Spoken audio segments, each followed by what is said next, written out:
Question for you to think about this morning. How do you make sure that after you go through a messaging engagement or a messaging project, that the output that you create doesn't just sit on a Google Drive folder for the rest of eternity, never to be used or seen again?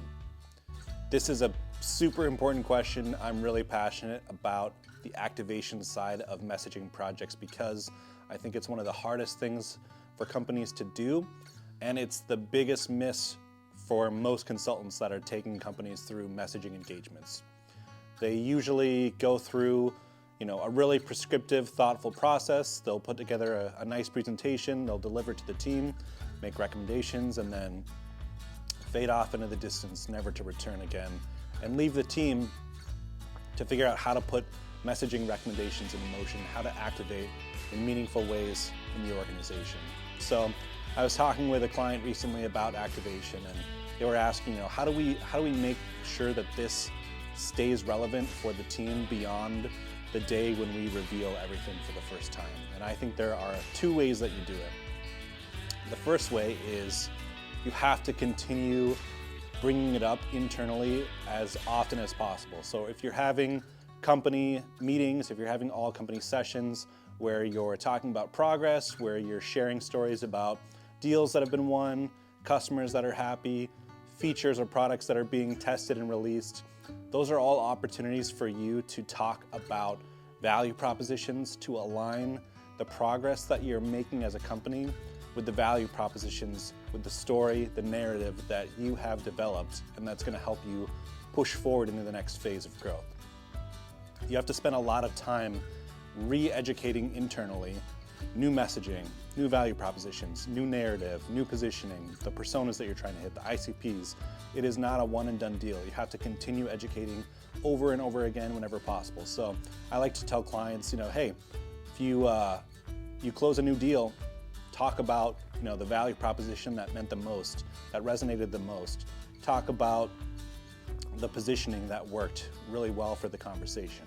If you have a successful project or a successful client, a really happy client, talk about what ultimately helped them become successful and how you can attach it to the value props that you've created.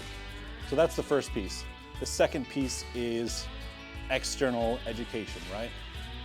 As marketers, we have to constantly be educating our prospects, our target audience, our market about our value propositions, about the journey, about the narrative. And so what I recommend teams do after we get to the end of the sprint is plan quarterly campaigns to bring value propositions to life.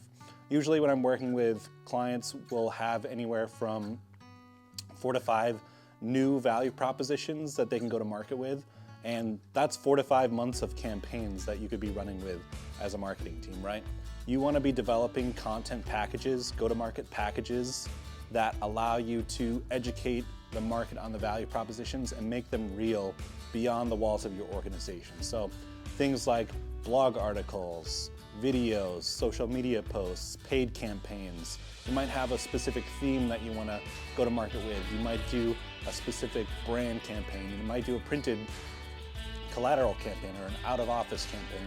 These are things that you should be thinking about, and they'll help you target your campaign strategies for the next couple months. It's definitely not a one and done deal, like I said.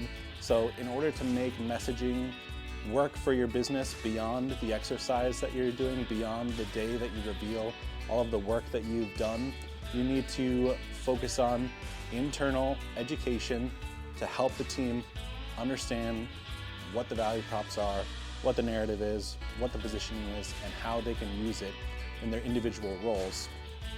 And then external education, right? You need people beyond the organization to understand what it is that you're talking about, what your differentiation is. So that's my tip for you today. 2 sides to activation, internal and external, very strategic things that you can do. If you have any more questions about how to do any of it, from orchestration, planning, go-to-market campaigns, let me know. Happy to talk more. Have a great weekend.